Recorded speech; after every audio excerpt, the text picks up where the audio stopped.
Hey guys, CJ here, bringing you my review of Star Wars The Force Awakens. Now, I just got out of the theater literally like 34 minutes ago. It's 4:34 in the morning. The only IMAX showing that I could get into was a 1:40 a.m. showing, and even that was like about 90% full. There were some open seats at the front and the very sides of the theater, but other than that, that place was packed. Wow. I just kind of want to start by saying, I'm in a very, personal note. I'm in a really transitionary period of my life right now. I just turned 21 a month ago. I just graduated from college a week ago, less than a week ago. So I'm thinking a lot about my future, and it's not really about the channel because I'm not, putting that behind me just yet. But, it's all in the back of my mind. It's in the front of my mind, depending on the time of day, really. I'm thinking about the future, and none of that mattered as soon as my butt was in that seat. And you saw the Lucasfilm logo, and you heard the big brass and Star Wars right there, and suddenly I was a kid again. And I was 4 years old, and my family had just moved to Central Africa, and I was playing Star Wars with one of the neighbor kids. Literally, first time I ever met the guy, first night we were there playing Star Wars. I was 5 years old, sitting there, playing Star Wars with my brother. I was Darth Vader, and he was Luke Skywalker, and I didn't give a damn because Darth Vader is incredibly awesome. And I was experiencing all these moments with Star Wars in my life, and I was just speechless, like watching this new movie, because it is just it lives up to the legacy so well. So I want to kick off this review by saying thank you to J.J. Abrams, to Kathleen Kennedy, to Disney for buying the rights, for making more movies, to the cast for really pulling this off and pulling it together, to anybody that had anything to do with getting this movie on screen, thank you, because that's pretty much as close to a religious experience as I think I'm ever going to have, at least until the next movie comes out. But just wow. I can't really, I'm getting a little bit emotional just sitting here, and I'm not going to cry on camera, but wow. So for the actual review, to sum it up in one sentence, I've got no script, and I'm kind of going off the top of my head here. To sum it up in one sentence, this new movie, while it hems very close to the original trilogy, there are a lot of nostalgic references. There are a lot of things, even subtle things, like the way a lightsaber lands in the snow is artfully crafted to resemble the original trilogy.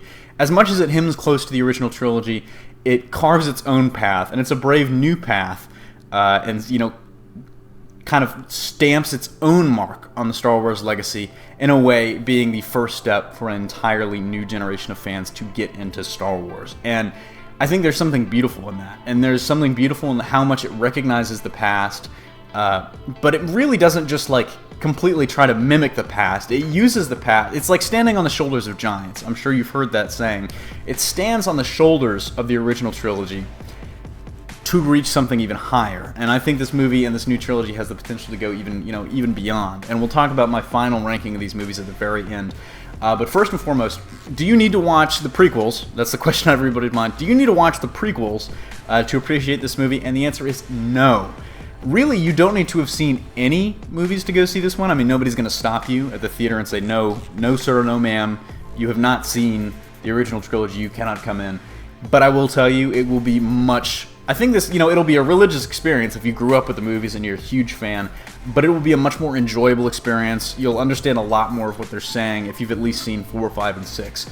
There's one reference in there to the prequels, and that is it from what I caught. That is, all. There's nothing else.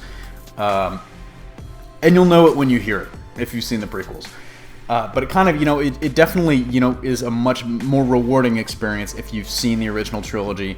And in fact, I would say the movie is probably a little more incomplete if you haven't, and so in that way, some people might consider that a failing of this movie, but really, it's the 7th movie in a series. It's Star Wars. If you haven't seen it by now, what are you doing? And you kind of got to catch up with that. Do you need to see it in IMAX? Really, I was in an IMAX 3D. I wasn't in a regular IMAX, and to me, the IMAX 3D was worth it, and I hate 3D movies. There's none of those it's jumping out at you, the lightsaber's flying at you. No, there's none of that. But what it really does is, J.J. Abrams is a very visual director, and I think this is his most gorgeous and beautiful film. because of the combination of CG, and original artwork and prop work. It's not completely prop like Mad Max, although even that wasn't completely prop. There's still a good amount of CG in there, but it is incredibly beautiful. And the IMAX 3D, what it does is it forces perspective more than a movie usually does. And so there are certain scenes where you're just sitting there and you're just immersed because there's depth to it, if that makes sense. I would say it's worth the extra money. Like, it's not one of those like Transformers where you're going for the explosions and it's a visual spectacle, but it's not like defined by the visual spectacularity of it. It's really like an adjacent to that. Performances, all across the board, really, really good. I think the performances were outstanding by the majority of the cast and very good by the rest. I really can't point my finger at a bad performance in this movie. Maybe on subsequent viewings I'll get more of that. But really, the headliners, Daisy Ridley, she stole the show. Without spoiling anything, because this is a spoiler-free review, without spoiling anything, she is definitely like the main character. She is the protagonist. She is the Luke Skywalker of this movie. Finn is also kind of a main character, but he's more like main character B. And in the original trilogy, we didn't have anything to compare that with. I guess he's kind of like the Obi-Wan to her Anakin in terms of like importance, not in terms of actual character roles. But he definitely plays a big role. He's got a lot to do, and they're kind of going to be 1A, 1B through the rest of the series, I feel, or the rest of the trilogy, I feel.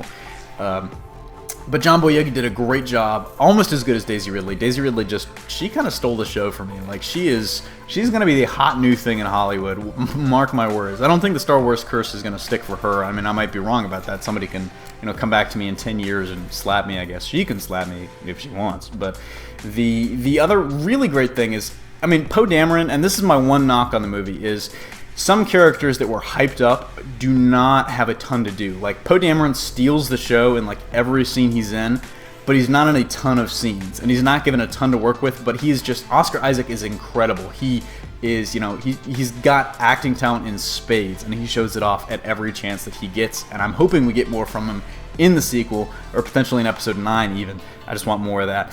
Other people that were kind of kept secretive, like Supreme Leader Snoke, are still secretive. There's got to be stuff for Episode 8 and Episode 9. But some people like Captain Phasma, who are really hyped up, I think she was only in like 3 scenes from what I saw. But even still, she provided some great lines. She bounced off the other actors very well. All in all, a great ensemble performance. But I have to give a very, very special shout out to Harrison Ford. Harrison Ford absolutely killed it. Honestly, I don't want to say like Oscar nom, because I feel like these kind of roles and these kind of movies never get those quality looks, but Harrison Ford was essentially like a main character in this movie. He was a supporting character, but he got main character presence, and he stole the show. He and Chewie were running around like it was old times. The best lines in this movie, arguably, are from Harrison Ford. People are going to be quoting him in this for years and years and years to come.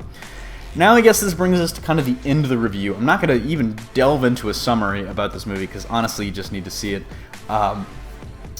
The part that you've all been waiting for, what are my rankings for the Star Wars films after this movie? And previously to this movie, I think my rankings would probably be 5, 4, 6, 3, 2, 1. Of course, Empire Strikes Back, Return of the Jedi, Original, and then all of the prequels in kind of descending order. After this movie, and this might be an unpopular opinion, I think even some people that are very positive on this movie might not be as high on this movie as I am. I really would put it Empire Strikes Back, The Force Awakens, Original Star Wars A New Hope, Return of the Jedi, and then 3, 2, 1. You can come at me if you've seen the movie, you can hit me up in the comments and we can talk about it, because honestly I would love to hear your guys' opinions on this, but that's just my take. That's just what I got from it. Honestly, who knows? Hopefully the sequel for this one is even better than this one, but it's got some big shoes to fill. So that's about my review. Overall score that I would give this movie, this is tough. Honestly, I'm bouncing between a 9 and a 9.5 out of 10. It's very cheesy and corny in some moments, but that's kind of, it comes with the territory. Even Empire Strikes Back had its funny moments. Even that movie had, lighthearted moments. And this movie, while it does have a lot of dark and very serious and very emotional moments, it does have some serious parts as well. And it sets up very well for a bright new future and a bright new trilogy, and hopefully more than that. But, my only other knock on this movie is now I've got to wait until 2017 for the next one. So I'm going to go probably see this movie another 5 times this week. I hope you guys at least go see it once. Definitely hit me up in the comments. Hit me up on Twitter. My Twitter account is always, I think it's listed on the site. Please let me know your thoughts. Ooh, and I almost forgot to mention Kylo Ren. Easily, like, Darth Vader, I don't think anybody can ever catch Darth Vader, but like if there's a tier right below that, Kylo Ren. One of the best, like Armin said, I think in his review, or in at least his Facebook post, Kylo Ren, one of the best on-screen villains in the last few years.